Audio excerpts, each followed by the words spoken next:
हिंदी की अनुपम कहानियों के चैनल में आपका स्वागत है।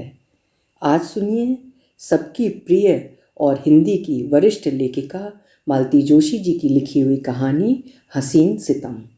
तो शुरू करें कहानी हसीन सितम। एग्जिट की ओर जाते हुए मैंने पूछा, कोई लेने तो आया होगा ना? Amrita, what is the problem? ये बोले, ये प्रश्न तुम 5वीं बार पूछ चुकी हो, इतनी परेशान क्यों हो? अगर कोई लेने नहीं भी आया तो क्या हुआ? हमारे पास पता है, हम ठिकाने पर पहुंच सकते हैं।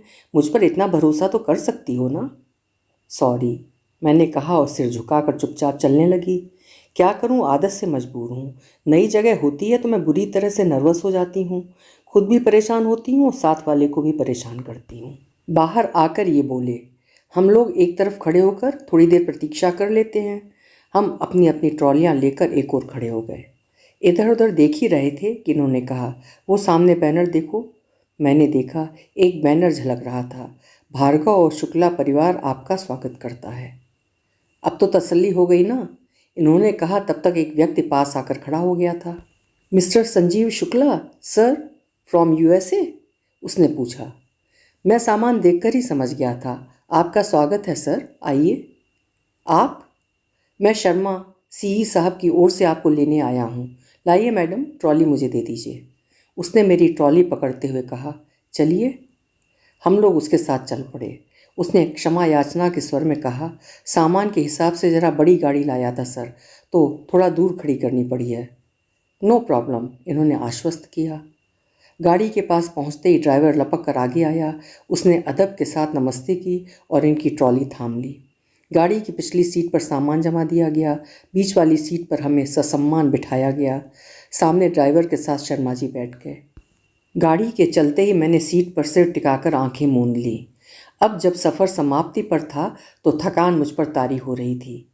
ये दिल्ली में 2-3 घंटे रुके थे, पर सफ़र अभी बाकी था, इसलिए रिलैक्स नहीं हो पाई थी। निश्चिंत होकर मैंने आंखें मूंद ली। मंजिल कब आ गई हमें पता ही नहीं चला। आम्रपाली? उतर के उन्होंने बोर्ड पढ़ा। भाई साहब ने तो कुछ और ही नाम बताया था। वो मैरिज गार्डन का नाम बताया होगा, मयूर पंख। ये होटल है, वर पक्ष को यहीं ठहराया गया है। आप लोग फ्रेश हो लीजिए, फिर घंटे भर में हम लोग चले चलते हैं। लिफ्ट में चढ़कर हम 5वीं मंजिल पर पहुंचे। शर्मा जी ने हमें एक आलीशान कमरे में प्रवेश करवाया और कहा, मैं घंटे भर में हाजिर होता हूं सर, तब तक आप लोग तैयार हो लीजिए। शाम 7 बजे जयमाल का कार्यक्रम है, हम लोग ठीक उसी समय पहुंच जाएंगे। और किसी चीज़ की ज़रूरत तो नहीं है? हाँ, क्या नाम बताया आपने? शर्मा, प्रमोद शर्मा। इतनी देर से जो चेहरा पहचाना पहचाना सा लग रहा था, नाम के साथ एकदम जुड़ गया। तभी इन्होंने पूछा, अमृता चाय पियोगी? अब उन नज़रों में भी एक पहचान सी कौन थी, पर मैंने उसे तुरंत खारिज करते हुए कहा, चाय पीऊँगी पर देसी। वो गर्म पानी पी पी कर मैं बोर हो गई हूँ। अभी भिजवाता हूँ। ओ सुनिए, एक आध कैंची या चाकू भी भिजवा दीजिएगा, ये टैग्स काटने पड़ेंगे। जी। और वो व्यक्ति बाहर चला गया। ये बोले, ये होता है सरकारी नौकरी का जलवा। चीफ इंजीनियर की बेटी की शादी है, पूरा अमला लगा हुआ है। यहाँ लाखों में कमा रहे हैं, पर ये शान, ये तामझाम कहाँ? सूटकेस खुलते ही इन्होंने कहा, पहले तुम अपना नहाना धोना कर लो, तब तक मैं थोड़ा लेट लेता हूँ, बहुत थक गया हूँ। अब मैं तैयार होकर ही बाहर निकलूँगी, चलेगा ना? बिल्कुल चलेगा, ये बोले और जाकर लेट गए। मैं अपना सामान लेकर बाथरूम में घुस गई। बाथरूम तो सर्व सुविधा युक्त था ही, उससे लगा एक छोटा सा ड्रेसिंग रूम भी था। अपना सामान वहीं रखकर मैं नहाने चली गई। एकांत पाते ही प्रमोद शर्मा नामक वो नाम और चेहरा मानस पटल पर उभर आया। मन कोई 20-22 साल पीछे लौट गया। उन दिनों मैं बीए करके घर में बैठ गई थी। छोटे तीनों भाई बहन कॉलेज में थे। सबकी फीस जुटाना मुश्किल था, इसलिए मेरी पढ़ाई रोक दी गई थी। माँ मुझे नौकरी भी नहीं करने दे रही थीं। उनका ख्याल था कि नौकरी करने से लड़कियों के चेहरे की रौनक चली जाती है। आजकल माँ का एक ही काम था, हर मिलने जुलने वालों से ये अनुरोध करना कि मेरी अमृता के लिए कोई अच्छा सा लड़का बताइए। इस अच्छे की परिभाषा क्या थी पता नहीं, पर लोग ऐसे ऐसे फटीचर रिश्ते लाते थे कि मेरा खून खौल जाता था, और कई बार तो वे लोग भी मुझे नकार कर चले जाते थे। उन दिनों पड़ोस की सुमन दीदी पीहर आई हुई थीं। उनका और मेरा अच्छा खासा बहनापा था, और इस समय तो मैं खाली बैठी हुई थी। उनका आना बहुत अच्छा लगा। उनका छुटका भी मुझसे बहुत हिल गया था, दिन भर मेरी गोद में चढ़ा रहता। एक दिन माँ ने दीदी से भी कह दिया, तुम्हारे उधर कोई अच्छा लड़का हो तो अमृता के लिए देखो। एक दिन दीदी बोली, चाची मैं इस रविवार को वापस जा रही हूँ, मेरा देवर प्रमोद मुझे लेने आ रहा है। उसने अभी अभी पॉलिटेक्निक से डिप्लोमा किया है, नौकरी ढूंढ रहा है, वो मिल ही जाएगी। पॉलिटेक्निक वाले खाली नहीं बैठेंगे। आप चाहो तो अमृता के लिए देख लेना, वो मेरी देवरानी बनेगी तो मुझे बहुत खुशी होगी। माँ तो एकदम खुश हो गई। रविवार की सुबह श्रीमान जी पधारे। रात की गाड़ी से वापसी थी तो माँ ने उन लोगों को दोपहर के खाने पर ही बुला लिया। खाने के बाद वे लोग जाने लगे तो मैंने छुटकी को अपने पास रोक लिया। लालच था कि इसी बहाने उन लोगों से फिर मुलाकात होगी। थोड़ी देर खेलकर बच्चा सो गया। मैंने माँ से कहा, इसे पहुँचा कर आती हूँ, और चल दी। दोनों घरों का आंगन मिला हुआ था, बीच में एक लकड़ी का गेट था। गेट खोलकर मैं उस ओर गई। पीछे का दरवाज़ा बंद था। सामने वाले दरवाजे से जाने का सोचकर मैं बगीचा क्रॉस कर रही थी कि एक खिड़की से आवाज़ आई, भाभी आपको किस एंगल से वो लड़की सुंदर लग रही है? समझ में नहीं आता। She is not only ordinary, she is below average. यकीन मानिए भैया जी, बहुत प्यारी लड़की है, पर मिडिल क्लास फैमिली की लड़की है। सजने संवरने का शऊर नहीं है और उतने संसाधन भी नहीं है। वो तो नज़र आ ही रहा है। घर की हालत बहुत ही खस्ता नज़र आ रही थी। उसके पिता क्या करते हैं? हेड क्लर्क हैं कहीं, और 3 लड़कियां हैं, मतलब कुछ मिलने की भी आशा नहीं है। तो बताइए, जिसके पास ना रूप है ना रुपया है, उससे कोई क्यों शादी करेगा? इसके पास सुनने की मेरी शक्ति नहीं थी। मैं दबे पांव लौट आई। अंकिता से कहा, तू छुटकू को पहुंचा दे, मुझे संकोच हो रहा है। हाय, दीदी शर्मा रही हैं, अंकिता ने चिकोटी काटते हुए कहा। मैं खून का घूंट पीकर रह गई। घर में घुसी तो सौंधी सुगंध ने स्वागत किया। क्या बना रही हो माँ? बेसन सेक रही हूँ, सुमन के लिए थोड़े लड्डू बना दूंगी। अभी तो उन्हें खाना खिला चुकी हो। खाने की बात अलग है। कोई अलग नहीं है, और तुम ये देने नहीं जाओगी। दीदी विदा लेने आए तो दे देना। मैं जानती थी कि दीदी नहीं आएंगी, उनकी हिम्मत ही नहीं पड़ेगी। 2-4 दिन बाद उनकी माँ आई और बेटी के देवर को सैकड़ों गालियाँ दे गईं। बोली, इन लड़कों के दिमाग में फिल्मी हीरोइनें छाई हुई होती हैं, इसीलिए घरेलू लड़कियां इनकी आंखों में नहीं चढ़ती। अब बताओ, वे हीरोइनें इनके घर का चूल्हा फूकेंगी, झाड़ू बुहारी करेंगी, पर इन नालायकों को कौन समझाए? ये एपिसोड वहीं ख़त्म हो गया, पर मन पर एक घाव दे गया। इसके कोई महीने भर बाद मौसी और मौसा जी हमारे यहाँ मेहमान बनकर आए। 8 दिन बाद उनके रिश्ते में कोई शादी थी। लड़की हमारे ही शहर की थी, तो शादी यहाँ होने वाली थी। वे कुछ दिन पहले आ गए थे ताकि हमारे साथ कुछ समय बिता सकें। उन लोगों के साथ 4-5 साल का कार्तिक भी था। विवाह दीदी 2 साल पहले दूसरे प्रसव के दौरान चल बसी थी। वो बच्चा भी जाता रहा था। अब कार्तिक मौसी की जिम्मेदारी थी, क्योंकि उसकी दादी अपने बेटे को संभाल रही थी। जीजा जी इस आघात के बाद एकदम बैरागी हो गए थे। मौसी कहती, इस लड़के की चिंता के मारे मैं चैन से मर भी नहीं पाऊंगी। वैसे कार्तिक बड़ा प्यारा बच्चा था, बहुत जल्दी सबसे घुल मिल गया था। मुझसे तो वैसे भी बच्चे जल्दी हिल जाते थे।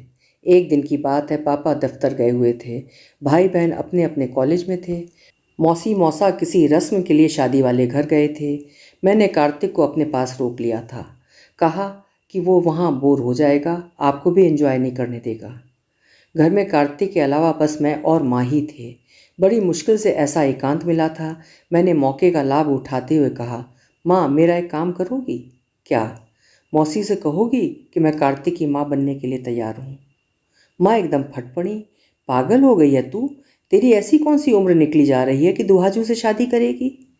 दुहाजू है तो क्या हो गया, बूढ़े तो नहीं हैं। वैसे भी तुम मेरे लिए कौन से राजकुमार ला रही हो? इनकी कम से कम नौकरी तो ढंग की है। माँ ने कोई जवाब नहीं दिया, तो मैंने अल्टीमेटम के तौर पर कहा, तुम नहीं कहोगी तो मैं खुद मौसी से बात करूँगी। माँ का पारा एकदम 7वें आसमान पर चढ़ गया। तू खुद बात करेगी? मरी जा रही है शादी के लिए जैसे।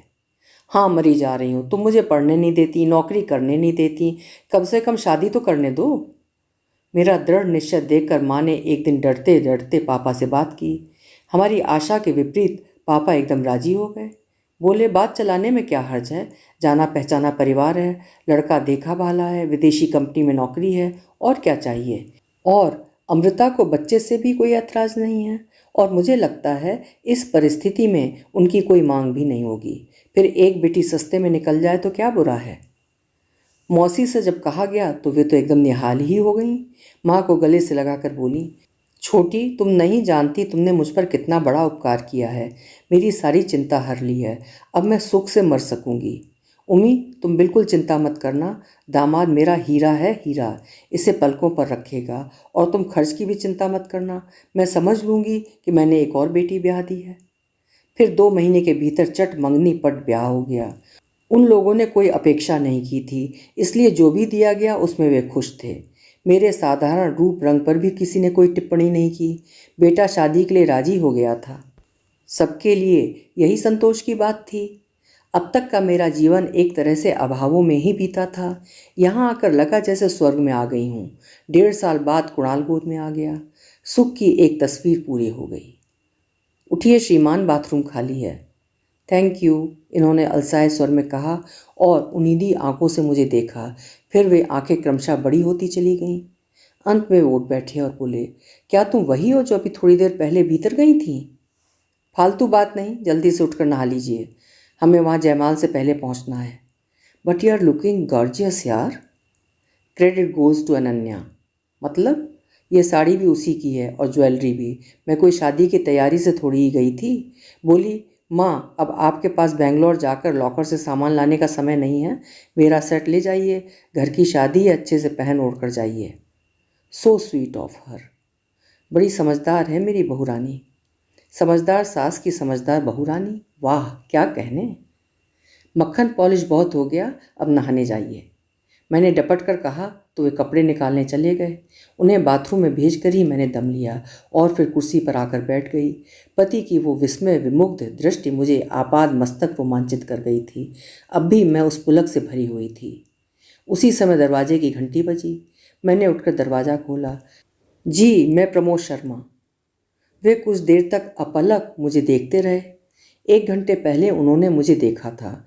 20 घंटे के उबाऊ सफ़र से थकी हुई, उबी हुई सलवार सूट में एग्जिट से बाहर आई थी और अब मैं लगभग गहनों कपड़ों में एकदम अलग ही लग रही थी।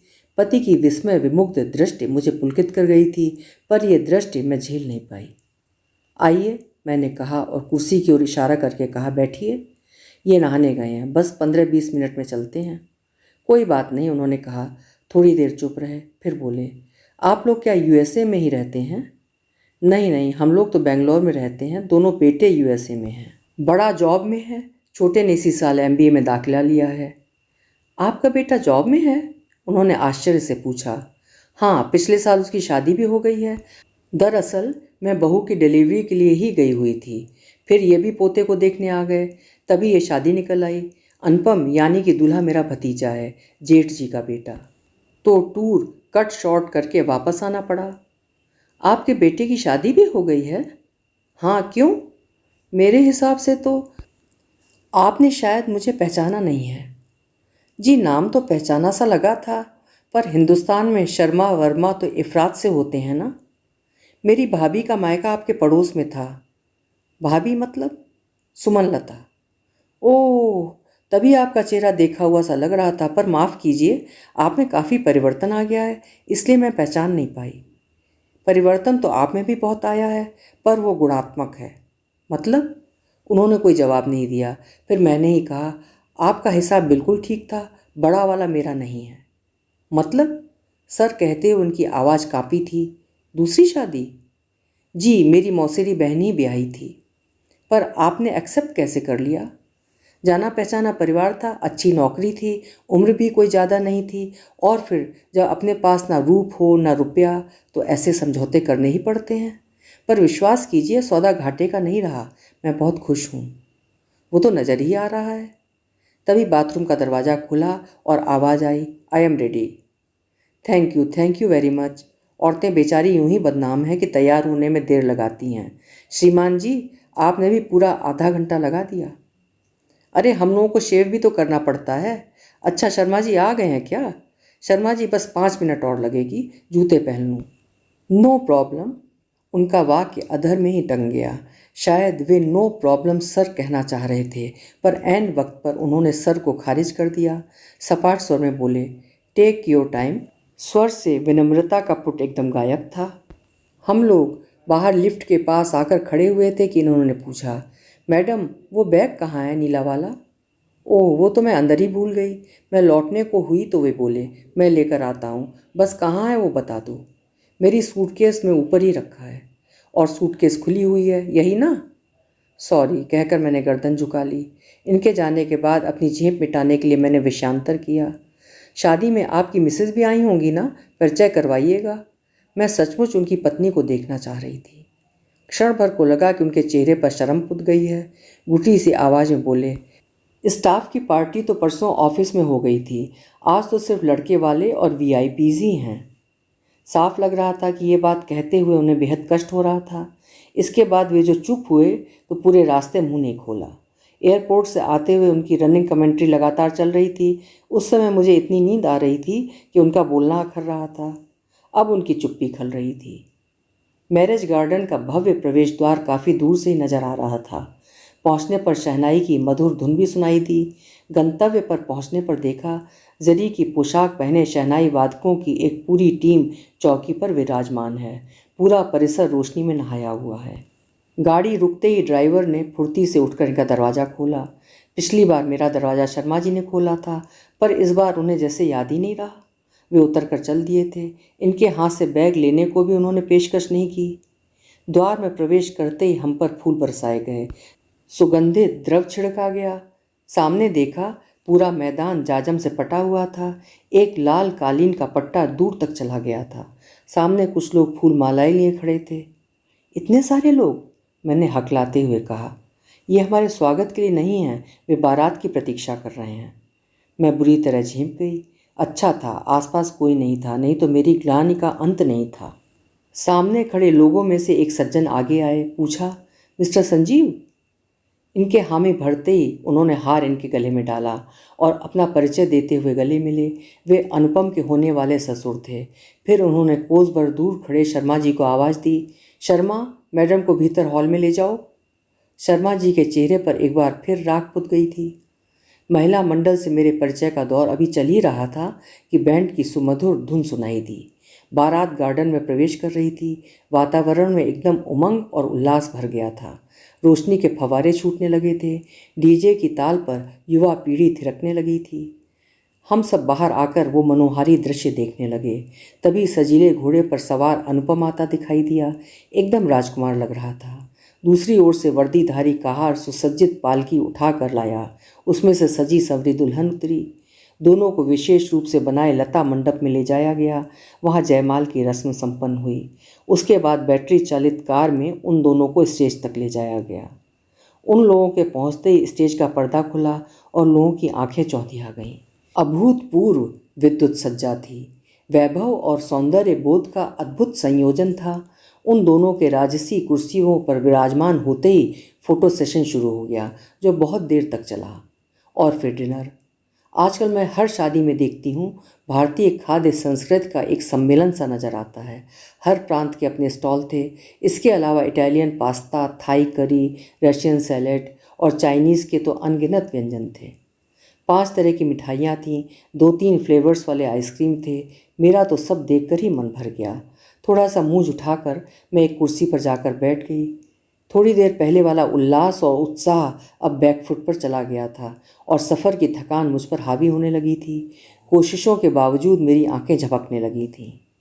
भाई साहब ने मुझे दूर से देखा और इन्हें आवाज़ दी, संजीव, तुम लोग अब होटल जाकर आराम करो। ऐसी जल्दी नहीं है भाई साहब, साथ ही चलेंगे। साथ तो वैसे भी जाना नहीं हो पाएगा, किश्तों में ही जाना पड़ेगा। तुम लोग पहले निकल जाओ। फिर वे हम लोगों को लेकर समधी जी के पास गए। इन दोनों को अब आज्ञा दीजिए, 15-20 घंटे का सफ़र करके आए हैं, जाकर थोड़ा आराम करेंगे, सुबह हम लोग फिर हाजिर होते हैं। श्योर, समधी जी ने कहा और फ़ोन लगाया। इस समय तक मैदान की सारी बिछायत उठ चुकी थी। गाड़ी ठीक हमारे सामने आकर रुकी। एक तरफ से ड्राइवर आए, दूसरी तरफ से, अरे अवस्थी, तुम, शर्मा कहाँ गया? सर, शर्मा जी का छोटा सा एक्सीडेंट हो गया है, मरहम पट्टी करवा कर उन्हें घर भेज दिया है। कैसा एक्सीडेंट? उनकी स्कूटर स्किड हो गई थी। स्कूटर पर क्या करने गया था? शायद सड़क पर पान वान खाने गए होंगे। अरे होटल के सारे चार्ट उसके पास हैं। उसकी चिंता ना करें सर, वो सब मैंने ले लिया है। ठीक है, इन लोगों को छोड़ाओ, फिर देखते हैं। समधी जी से विदा लेकर हम गाड़ी में बैठ गए। मैरिज गार्डन का शोरगुल पीछे छोड़कर जब हम सड़क पर आए तो उन्होंने पूछा, शर्मा जी को ज़्यादा चोट तो नहीं आई ना? लकीली सर फ्रैक्चर नहीं हुआ, नहीं तो चांसेस पूरे थे। पहिया एकदम पैरों पर आ गया था, पैर में स्प्रेन हुआ है, खरोंचें भी आई हैं, प्रिकॉशनरी ATS लगवा दिया है। शर्मा जी का स्कूटर भी तो एकदम खटारा हो चला है, ड्राइवर ने कहा। हाँ, वो कब से नया लेने की सोच रहे हैं, पर पहले बच्चों की ज़रूरतें देखनी पड़ती हैं। पिछले साल बिटिया ने कॉलेज ज्वाइन किया तो उसके लिए एक्टिवा लेनी पड़ी। इस साल बेटे का इंजीनियरिंग में दाखिला हुआ है, उसके लिए महंगी बाइक खरीदनी पड़ी। उनकी स्कूटर का नंबर पता नहीं कब आएगा। मेरा मन हुआ कि इनसे कहूँ कि मुझे पता है शर्मा जी को चोट कहाँ लगी है। उनके स्वाभिमान पर चोट लगी है, उनका ईगो आहत हुआ है। जिस लड़की को बिलो एवरेज कहकर उन्होंने खारिज कर दिया था, आज उसी के तैनाती में उनकी ड्यूटी लगी है। उनकी मानसिक स्थिति क्या होगी मैं समझ सकती हूँ। 100 बिच्छुओं के दंश झेल रहे होंगे और वे घोर हीनबोध से भी ग्रस्त हो रहे होंगे। इन 20-22 वर्षों में वे बुढ़ा गए हैं और मेरा जो भी रंग रूप था वैभव की आभा से दमक उठा है।